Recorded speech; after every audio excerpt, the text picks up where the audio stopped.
Good morning, everyone, and welcome to the WellMed Charitable Foundation Caregiver Teleconnection Series. Today, we have the start of a new little mini series that's going to last all month. And I am going to let our famous speakers, to me at least right now, tell you more about it. But what I'm going to do is tell you about them right now. So first of all, let me tell you about Lucy Barylak. She has a master's degree in social work from McGill University and is presently working as a consultant for a health network in Montreal, Canada. She's been involved in various research projects and has published numerous articles related to caregiving issues. She's lectured at several universities and colleges on innovative approaches to caregiving and presents annually at international and national conferences. Lucy is also a consultant for private industry in the United States, including her work with the WellMed Charitable Foundation and their clinics in Texas. In addition, Lucy would like to let you know that she was a caregiver for her mom for about 10 years. Now, Dr. Elliot Montgomery Sklar is a public health professional focused upon supporting the health of the public through academic work, research, and service. He has led healthy aging programs for seniors and for caregivers in Canada, Florida, and on the web.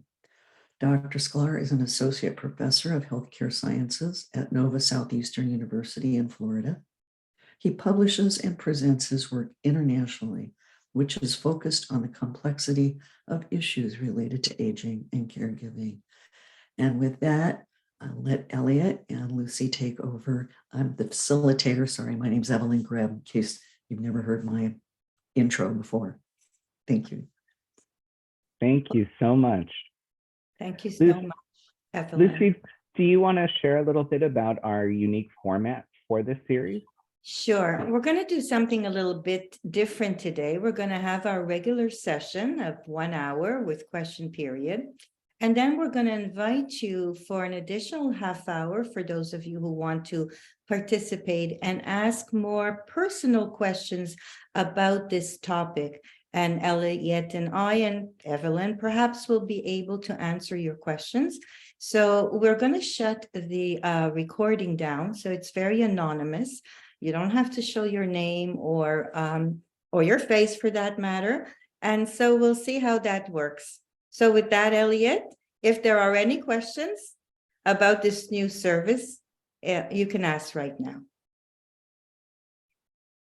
And for those of you who do want to remain anonymous, you can change your name by changing it under participants in the bar at the bottom of your screen. It's a good way to change your name. Most people don't know how to do that. So of course. So we hope that you'll certainly stay on and talk a little bit more personally with us. We know that sometimes it's difficult to get all of your comments, questions, and shared experiences into the hour.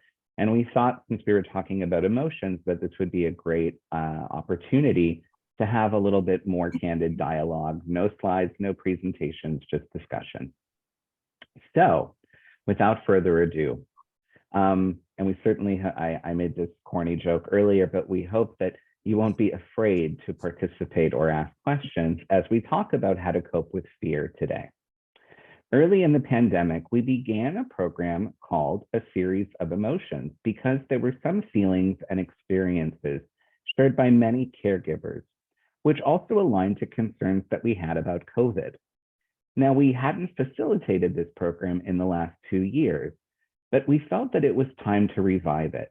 Not to talk about COVID per se, but to talk about a lot of the fear, anxiety, and all of the other emotions that caregivers face in the process of providing care. It's really interesting because if you Google fear and caregiving, not much comes up.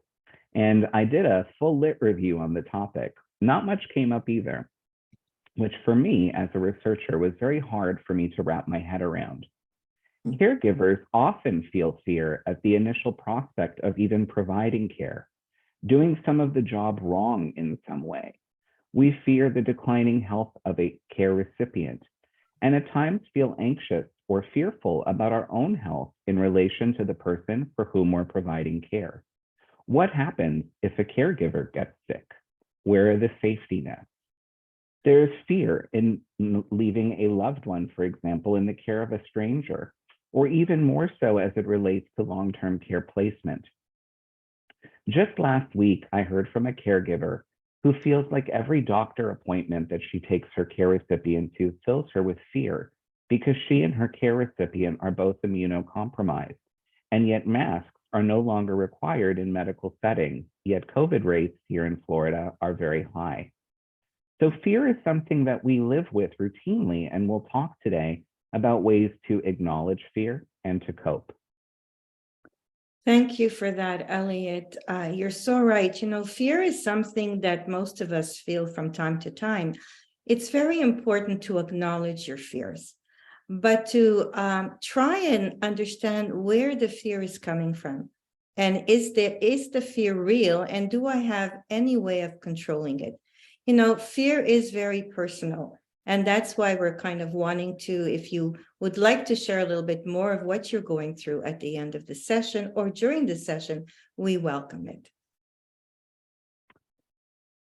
So some of you may not know this about me, but I love photography. It's one of my hobbies. And early in my life, I used to work in a dark room and actually develop film into photographs, not like our digital technologies today. And so I think that this saying has unique significance to me, but it's one that I've always remembered, and that fear is the dark room where negatives are developed. Now, I don't know if this person is actually to credit for that saying, because I have found a lot of conflicting things online about where the origin of the saying came up, but it always gives me pause. And when I feel fearful, I think about that, because I remember that I don't want to develop those negatives. They're better off left undeveloped. And I think that many people can certainly relate to that feeling, certainly. So I had said that there was not much literature about caregiving and fear. And that was very hard for me to think about, as I was saying before.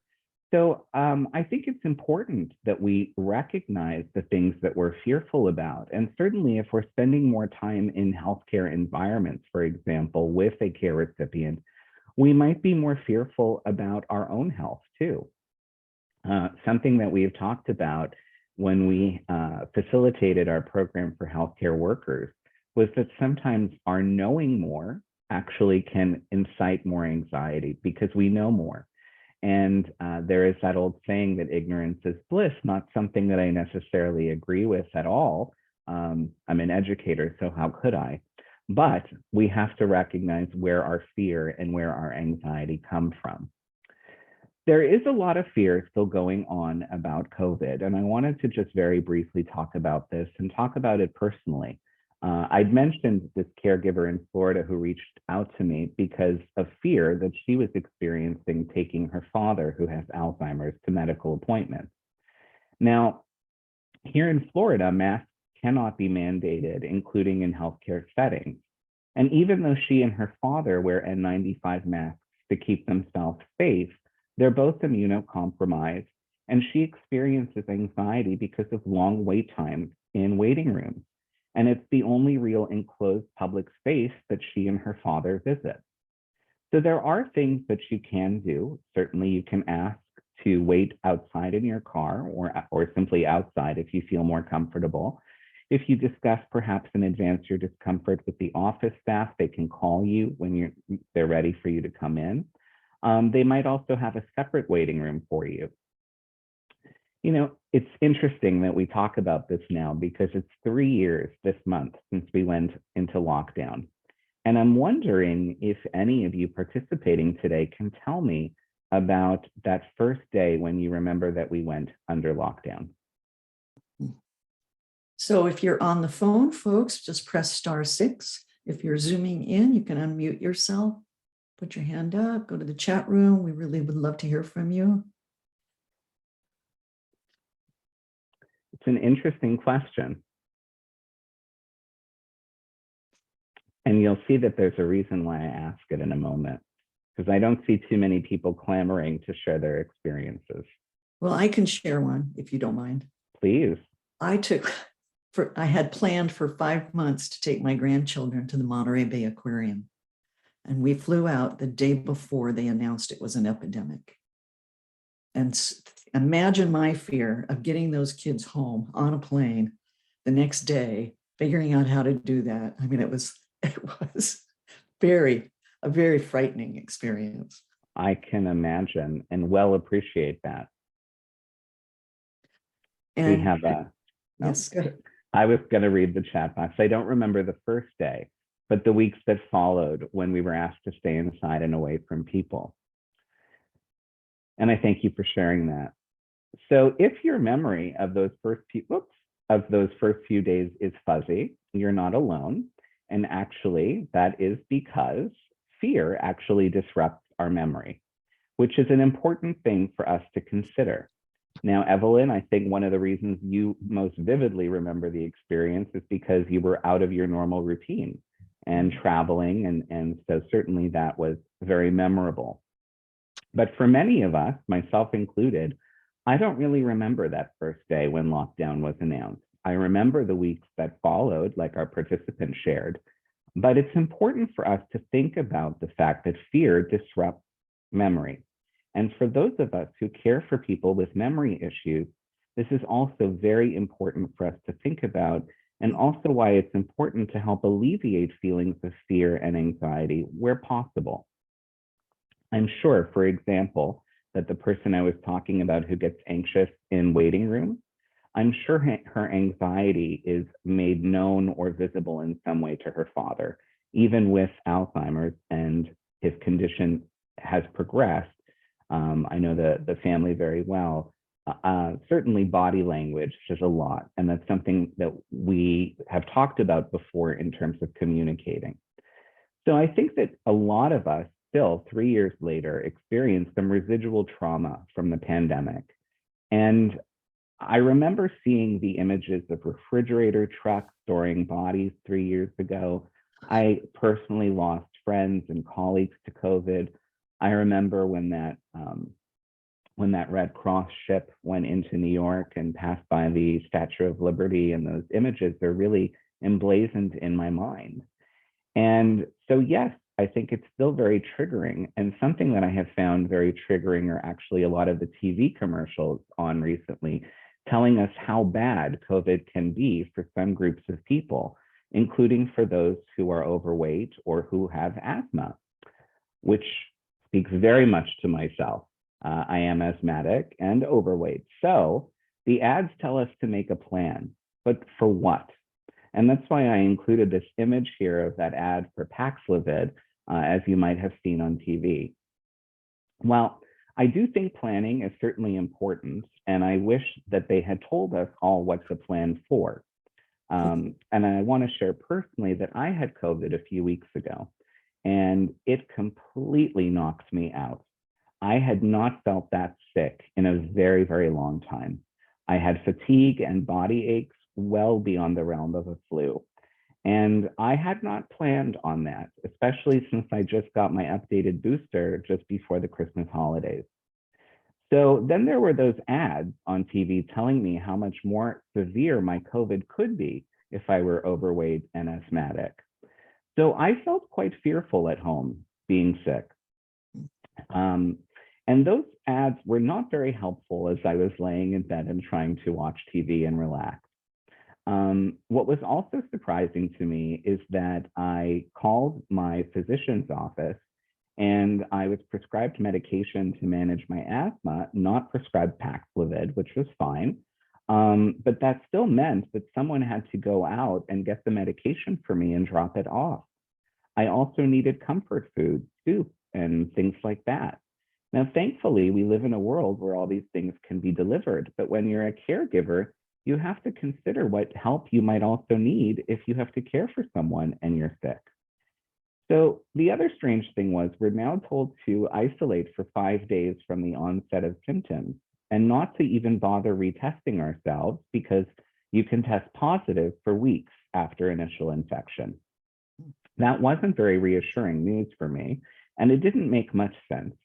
About 10 days later, I was still testing positive, but I was still symptomatic. So how could it be safe for me in my head to go out and potentially expose other people? And then how would I manage those feelings? There's a lot of feelings. And what do we do with this ongoing fear? And the best way I can think is to do whatever we can to prevent COVID infection. That means continuing to wear masks if you're in a high-risk group, but also to recognize that our risks are not what they were at the beginning of the pandemic. People are not dying the way that they were. Strains of COVID are not as virulent as they were. Nevertheless, it's a fear that I think a lot of people continue to cope with, especially those people who are caregivers or who are immunocompromised, for example. And I think that the key is to recognize that we're actually not that far removed from the trauma that we experienced early in the pandemic and months in, especially for caregivers and for caregivers with loved ones in nursing homes. Everything changed, and it's not back to normal just yet. Kind of like after 9/11, if you remember, there were all these different color system codes for airport travel, orange, red, yellow, to denote the level of terrorist threats. We were aware that things were not normal for quite a long time. And I think simply recognizing the experience that we've been through can be very helpful for people. And I think even considering talking about it with a support group or seeking counseling. There are support groups right now in many parts of the country for people who are immunocompromised or who still have fear and trauma around the issue of COVID, because we're back to normal, but that's not the case for everyone depending on their health and predisposing factors. So fear is an emotion that's often viewed as a weakness in our society. And as such, we're less inclined to admit to feeling afraid. Yet it's actually one of the best things we can do to manage our fear. And as we said, that's part of why we're going to have extra time after our program to talk.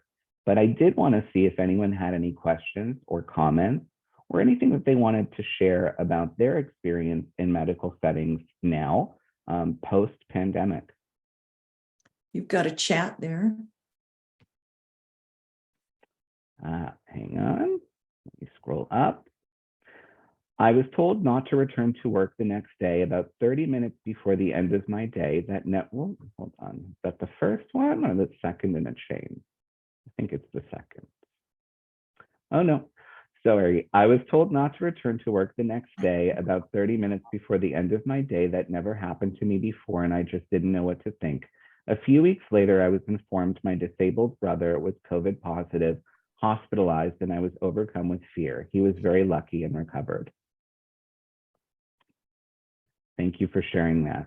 Yeah, I'm glad that he recovered, certainly. It has been a very scary experience for all of us, certainly. And that's why I brought up that question about remembering the first day of lockdown, because most of us don't. And there was a wonderful article recently in the New York Times about the trauma from the pandemic and how it's very hard for people to piece together the first few days and weeks of our lockdown. Well, I'm so glad to hear that you're feeling better, Elliot. Yeah, sorry about that. Thank you. And if I lived closer to you, I would have made you some chicken soup. Thank you. Yes. Fear is something that, as I said before, is very personal. And, people are still fearing about placing their loved one in nursing home. And, it's been a real big issue since the pandemic for a variety of reasons. Initially, there was the concern of COVID being transmitted to these facilities, and later it became a concern about staffing shortages. Fear about long-term care placement for caregivers is not a new thing by any means, okay? This is something that caregivers many times face. I do want to share a study titled Fear of Incompetence in Family Caregivers and Dementia Care Transitions, was published in June of 2022 in the International Journal of Aging and Human Development. This study is interesting because of the concept of incompetence, or inability. And it's not what you may initially think. In this study, fear of incompetence is the fear of being unable to interact, communicate in a meaningful way, or take care of a close family member with dementia. So incompetence means not having or showing the necessary skills to do something successfully. So this study is interesting because many times caregivers feel that they really don't know how to handle the situation. So in this study, increased caregivers' burden and greater fear of incompetency in caregiving predicted stronger care transitions desires. So when caregivers felt more fear about being unable to communicate with a care recipient with dementia, they wanted to consider long-term care placement. This makes sense, but it's an interesting take on the term incompetence or feelings of not having the ability to care. Many caregivers fear a different kind of incompetence among staff in long-term care, that staff do not have the necessary skill to properly care for a person the way that their caregiver would want to be cared for, or that because of staffing shortages, they don't have the time to care for someone properly. This is a fear among caregivers that result in wanting to delay placement as long as possible. So, we hear that all the time. Oh, well, it's difficult to care for this person. I'm really I'm stressed, but that fear of the possibility that their loved one may not be taken care of the way they should be is something that sometimes really makes caregivers afraid to go that route. Deciding to move your loved one into a nursing home or assisted living facility can be a difficult decision. There's a lot of conflicting feelings of not only fear, but also guilt, relief, anxiety, grief. However, recognizing the signs that it's time for a higher level of care than you can provide at home is key to the health and quality of your loved one and yourself. It's so hard to pinpoint an exact time as to when a loved one might be ready for placement in long-term care facilities. It's important to keep an eye out for some signs that the care your loved one needs might be beyond your ability. Okay, so here we're talking about fear, and here we're talking about ways of trying to deal with some of that. So take a look at that. So if you have to lift a loved one and you can hurt yourself, your loved one's disability has progressed to the point that safety is endangered, your loved one wanders and gets lost, challenges with incontinence is a huge big one.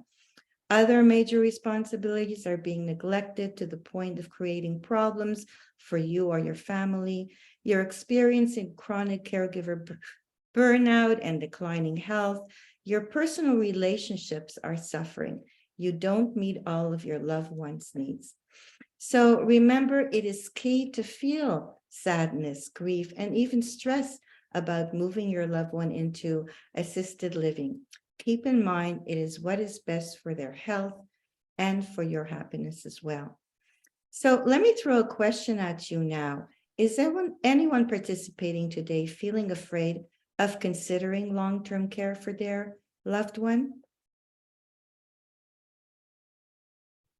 We do have a comment from Patricia that long-term care also comes down to the cost. Not everyone qualifies for Medicaid. And I think that's such an excellent, excellent point. I think one of the greatest fears related to long-term care does relate to cost and how to cover that cost. And then alternatively, if you can't afford it, how do you manage at home? It's a great point.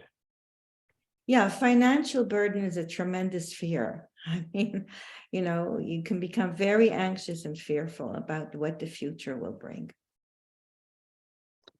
And I can't begin to tell you, as a hospital discharge planner and a case manager for many years, so many older people have $4,000 in the bank, which disqualifies them for Medicaid, and they will tell you they're saving it for a rainy day when they could be using it to pay for respite and become eligible to Medicaid.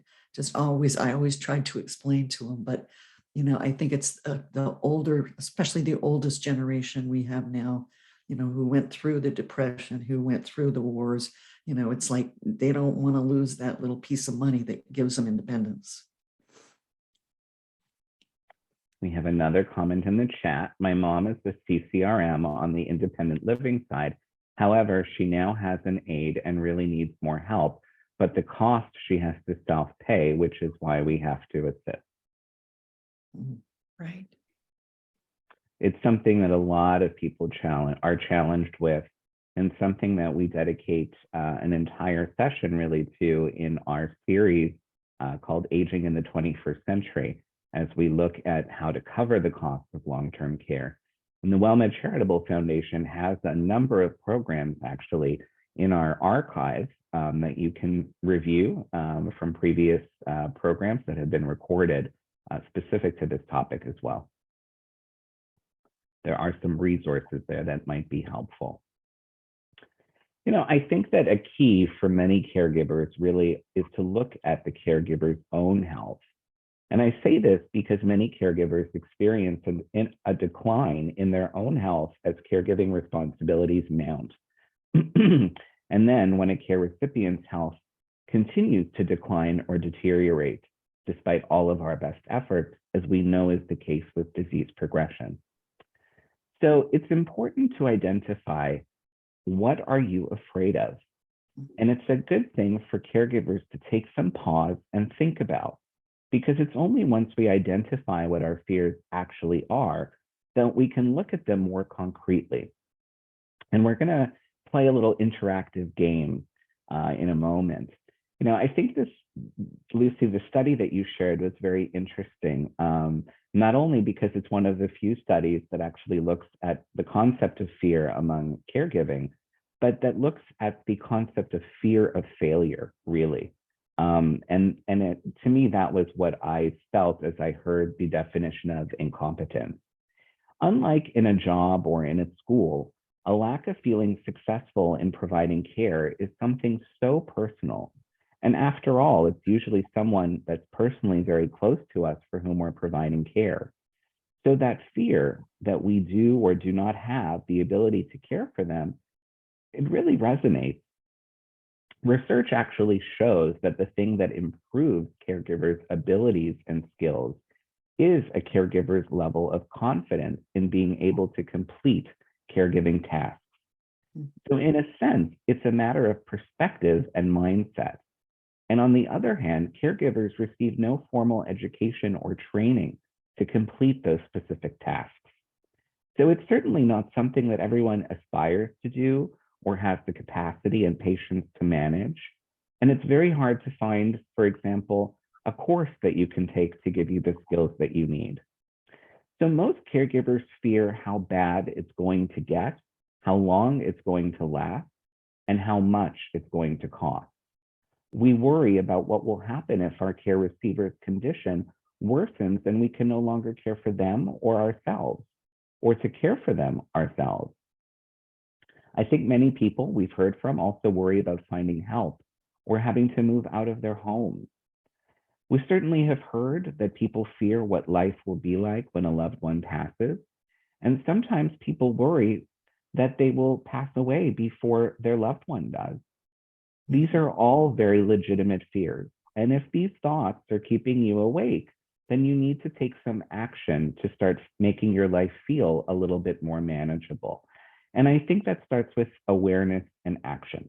So I said we were going to play a little interactive game, and this is what I call mapping out your fears. So you can jot down a fear with these following headers for columns.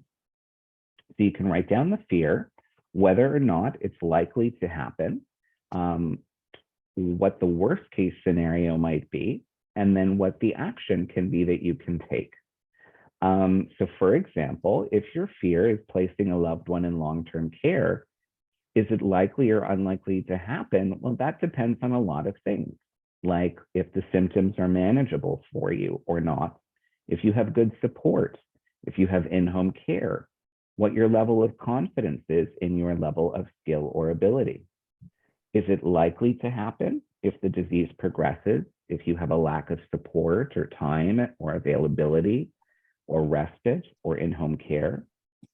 And the worst case scenario might be that you'll have to provide, that you will be unable to provide care rather for your loved one or your care recipient. And thus, that fear is to be placing a loved one in long-term care. So what are things that you can start to do to make yourself feel more comfortable with that decision? You can start visiting long-term care facilities. You can start planning and exploring in-home care options. You can work with your local AAA, for example, to find out what in-home care options might be available to you or your care recipient. So this is just an example, but it's really important, I think, to identify fears, realities, and also to explore possibilities and to ask for help if we need it. I find often that putting thoughts down on paper can help me with focus and clarity because I can see it. And that might be the same for some of our participants. It can also help you to identify what needs to get done in order for you to keep doing what you need to do. So in our work with caregivers, one of the most common fears I think that caregivers face and are not even necessarily aware of it is asking for help. Many caregivers perceive asking for help in a negative way, again, as a weakness. And instead of asking for help as being viewed as a strength or as a wise choice, many view asking for help as an admission of incompetence. And we talk sometimes about gender in caregiving, and this is a perfect example of why men need a little bit of coaxing in order to receive help. For example, we provide the tip that it's important to share with men who are caregivers that receiving help will benefit their care recipient. And that's a great way to get a workaround. So on the other hand, for example, women caregivers want to do it all without having to ask for help or necessarily rely on anyone. And as I said, men not socialized to ask for help. It's so silly to me. The reality of caregiving is that support is critical, and you may need to ask for help in carrying out an action from your list of fears, for example, especially if you need some emotional support to make things feel more manageable. So having someone that is caring or comforting, for example, going with you to start visiting those long-term care facilities can be a wonderful, wonderful aid in helping to ease those fears and make them feel more manageable. That makes a lot of sense. But I do want to say that fear can trigger anxiety. You know, caregivers' anxiety can often be called caregiver stress. Caregiving can be a very rewarding experience with many benefits, and I personally have experienced that with my own mother. But we also know that it can be stressful and challenging to balance our own life with caregiving. So balancing your own responsibilities of coping with a loved one illness can feel overwhelming. This is why it's common for caregivers to feel anxious. Anxiety is a strong feeling of worry or fear. While it's normal to feel like you have a lot to do, anxiety is when these feelings get in the way of you living your daily life. So let's just look at that. Fear can trigger anxiety. It can trigger it because you are managing many responsibilities, having to do medical tasks you aren't prepared for, feeling like you don't have control over your own life, concerns about your loved one's well-being, uncertainty about the future, not having enough support for people, from people in your life. So I know that it's important to understand that the fear does trigger that anxiety for sure. Anxiety can cause physical symptoms, emotional symptoms, or both. It's important to recognize the signs of anxiety and to ask for help when you really need it, as Elliot said. So let's look at the following things that can be a sign of anxiety. You could worry that you are unable to control, like the signs could be that you're extremely nervous all the time. You're really tired, fatigued, feeling more tired and weak than usual. For some caregivers, they even say that there's a faster heart rate than usual. Headaches that you didn't have before. You have trouble sleeping, and you also have trouble actually getting up in the morning. There is some form of, you're trembling, you're shaking. There is sweating, dizziness, or feeling lightheaded. Sometimes people even have chest pains. They think they're having a heart attack, but it's really anxiety. There's muscle tension. Why? Because you're kind of all, you're tensed up. So you're feeling a lot of pain throughout your body. There's dry mouth. There's nausea, feeling like you're going to throw up. A lot of people feel shortness of breath. A lot of people have loss of appetite. And for some, it's not only loss of appetite, they're just eating more all the time. It's trouble concentrating and remembering things. So you're kind of saying to yourself, what's going on with me? Am I developing dementia? No, these are signs of anxiety. Anxiety not only affects your mood, but it can also affect your health and the care you provide to your loved one. This is why it's important to take care of yourself. As a caregiver, you may be handling a lot of important tasks. Balancing all these tasks while making sure you have enough time to focus on your needs can be very hard. Caregivers often feel guilty or selfish for taking time for themselves. Some are afraid that something will happen to their loved one if they aren't there. But if you need to be a caregiver for a long period of time, you have to take care of yourself. And that's what I realized for myself. I took care of my mom for over 10 years, and I had to really set limits for myself and for her. If you don't, you will soon feel like you're too stressed or tired to do anything and won't be able to do the important work of caregiving. So let's look at this. How are some things you can do? How do you manage all that? All right. As Elliot was saying, ask for help and accept it. Ask your friends and family members for help with household chores or preparing meals. When people offer help, accept it. Feeling guilty about accepting help is normal, but needing support isn't a sign of weakness or failure.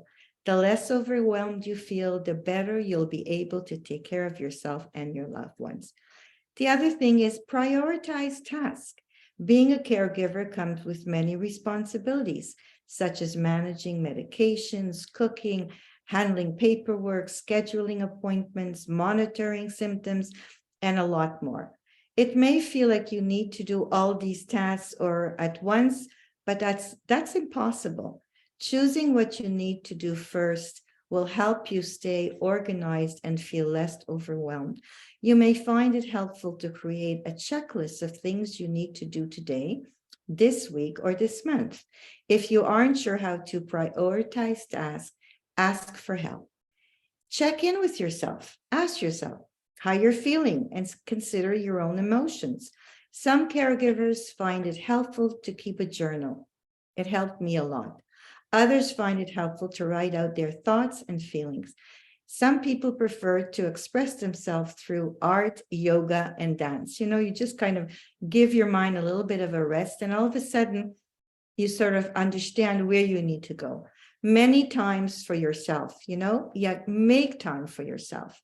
Balancing your own responsibilities with your caregiving role can make taking care of yourself feel impossible. It's overwhelming. Making time for yourself will not only make you feel better, but will also help you take better care of the person you're caring for. And you know what? You can set 3 goals each week to take care of yourself. They could be small, doable goals so that you can be successful, whatever they may be. So if you might say to yourself, I need a little bit more sleep, well, maybe try to go to bed 15 minutes earlier just to kind of get yourself prepared. When you complete small goals, you get a burst of energy and it actually pushes you to keep going. So do some light physical activities. We're very, very constantly telling you, and I'm telling you it works. Light physical activities can be going for a walk, exercising in a chair. If physical activities can help improve your mood and relieve stress, talk with your doctor before starting new exercise. I just heard on the news this morning that they're saying that even 11 minutes a day of exercises is helpful at any age. Spend time with friends and family. Please don't isolate yourself. It's important to create a support system for yourself as a caregiver. Anxiety and your caregiving responsibilities can make this feel hard to do, but staying connected to people who can support and talk with you about your experience can help reduce stress and make you feel better. Try to connect with people that are positive so that, that rhythm of positivity flows. So get professional support. No matter how you're feeling, we're here to support you, and we have resources that can help. Depression is something that can be treated. If you ever find yourself thinking about suicide, get help as soon as you can. You can call the Suicide and Crisis Lifeline at 988. You can also visit their website, and it's right here on the slide, www at 988 Lifeline, or you can, they're open 24 hours a day. So please, if you're feeling overwhelmed, please get some help. Excellent information. Does anyone have any questions, comments? Is that what you were thinking, Lucy? Absolutely. So if you're on the phone, just press *6. I have a little website where I will be able to see who does that. If you're on Zoom, I think you probably know what to do by now. That was a lot of good information. Don't be afraid to ask questions. I'm overusing that. All right. Well, again, a special reminder that we will be staying on an extra 30 minutes today, so that if you'd like to have some unrecorded private conversation on the topic, we would be happy to do that with you. I'm going to talk about something that is very important and very personal. In a recent series that we facilitated for healthcare workers, I had shared my own struggle with what is known as white coat syndrome. And this was something that we had some feedback on from people working in healthcare, that they experience anxiety when it comes to their own healthcare or that of a loved one. And it's not uncommon. White coat syndrome is a condition in which your blood pressure is high at your healthcare provider's office, but you get a normal reading at home. And this happens because of fear and anxiety that people feel in a healthcare environment. Now, it's actually quite common among caregivers because we watch the health of someone close to us declining. And it's normal to feel fearful that if the person is related to you, that it could be genetically inherited. People also worry in healthcare settings that if, for example, my mother used to get very anxious in healthcare settings, which I think was something that was linked to her experience of her father's healthcare when he was diagnosed with terminal cancer. And it began a pattern of anxiety around healthcare for her. When I was a child growing up, I feel like I was my mother's emotional support pet at times. And she would take me with her to medical appointments to help ease her anxiety. I vividly remember as a child going to mammograms with my mother. That was my favorite. But fast forward 35 years later, and here I am with not one, but 2 home blood pressure machines because of my white coat syndrome. It's a concern for healthcare workers too, which is why I thought it was important to talk about. And the reason it is important is because it can become a health issue in the sense that medication is often prescribed for people who experience white coat syndrome in an inappropriate way. About 5% of people with white coat syndrome get a diagnosis of being hypertensive, even though their symptoms are temporary within the healthcare setting. And while white coat hypertension affects 15 to 30% of people who have high blood pressure, that can also result in them being prescribed a higher dose of medication than necessary. So an accurate blood pressure reading is really, really critical, and it tells you whether treatment is needed or not. So if your reading is not correct, you could be getting medicine that you might not need, or medicine that's too high of a dose.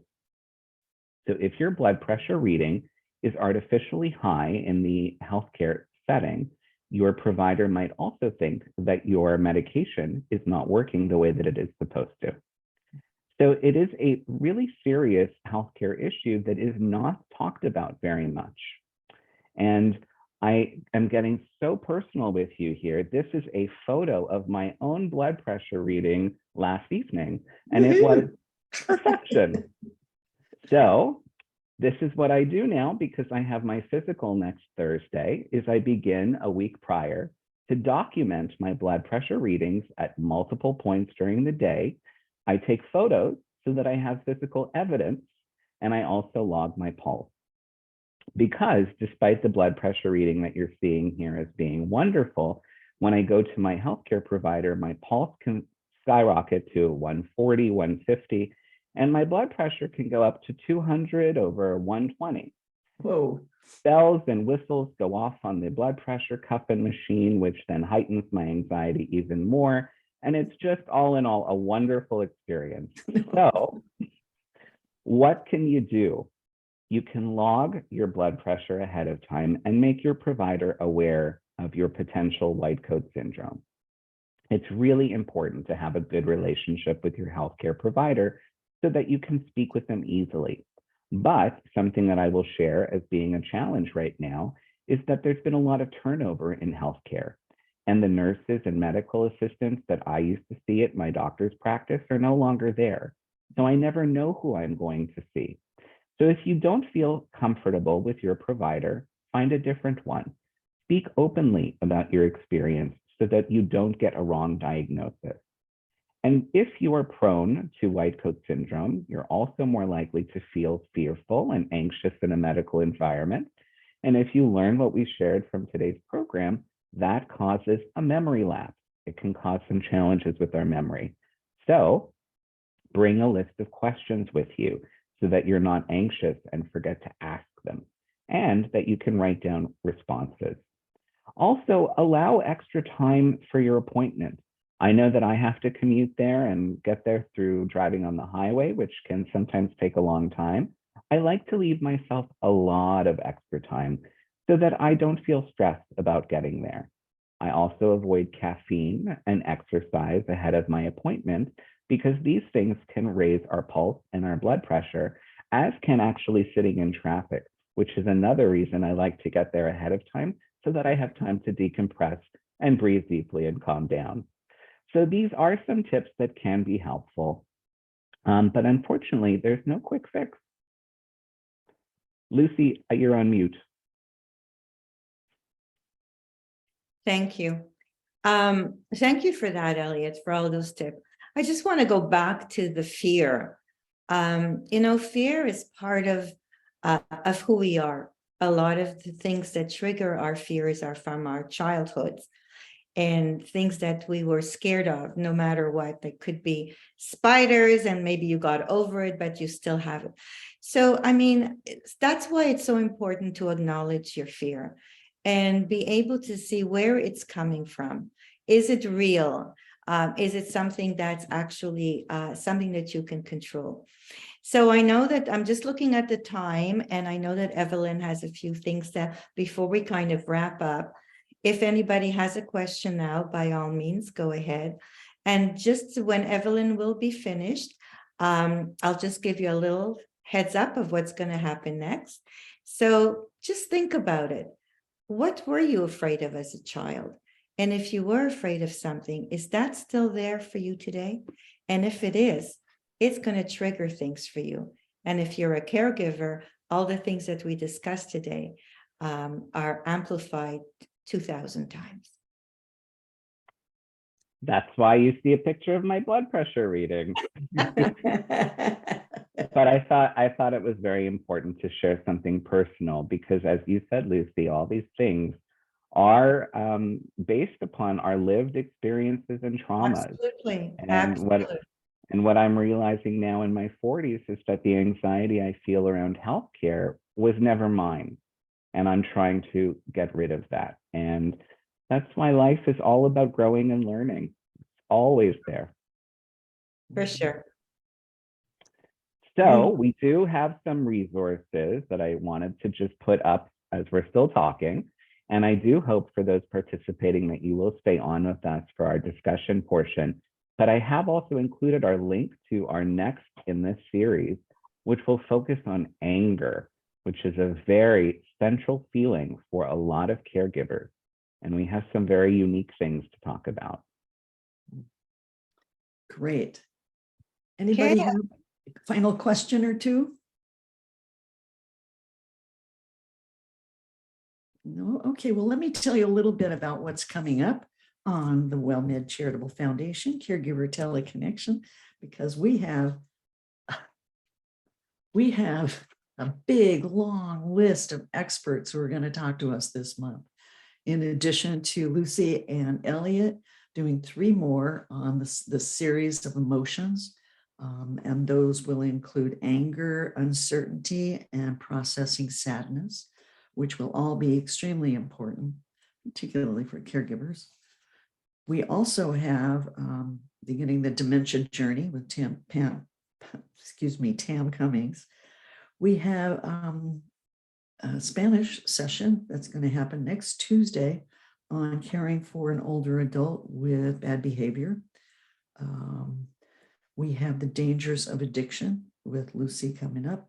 We have healthy brain aging, normal versus not normal aging. Behavioral disturbances in dementia, that's with Dr. Poderio. Suicide and aging, combating compassion fatigue with mindfulness. Time to say goodbye, how to eliminate toxic people from your life, and understanding grief and loss. So many incredible topics, which we will all we'll make podcasts of all of those, and hope that you will let folks know about our fabulous, as Elliot called it, our archive or library or treasures in our podcast section. You know, I really want to take the opportunity right now, in case some of you leave the call, to thank you so much for what you do and for participating with us. It's been so heartwarming to see so many of the same people coming back. And we've had people tell us this is their respite, that this is their support. And we love to hear those kinds of comments, because as you can see, these 2 folks have done such a lot of hard work to make a presentation that really is trying to address, your fears and how to cope with those today. And I would like to thank Elliot and Lucy in front of everybody, as well as the WellMed Charitable Foundation, for our caregiver teleconnection and their SOS programs in Texas, and also their that website that is so rich and full of good stuff, in addition to their Stress Busters group that they run. So with that, Lucy, you said you guys wanted 2 minutes for a little break. So we have a little bit more time. So for those of you, our session on fear is now ended. So if you want to say goodbye, that's fine. Thank you for joining us. And for those of you who are going to stay on with us, Evelyn is going to stop the recording. We're going to take a 2-minute break. You need to get a glass of water or Something else. Bathroom break. I'm just looking. So 2 minutes. So I'm going to excuse myself for 2 minutes, and I'll be right back. And I'm going to stop the recording. And thank you all. If you don't come back with us, we so appreciate your participation. For sure. And even if only one of you is online, we are going to be here for you. See you in 2 minutes.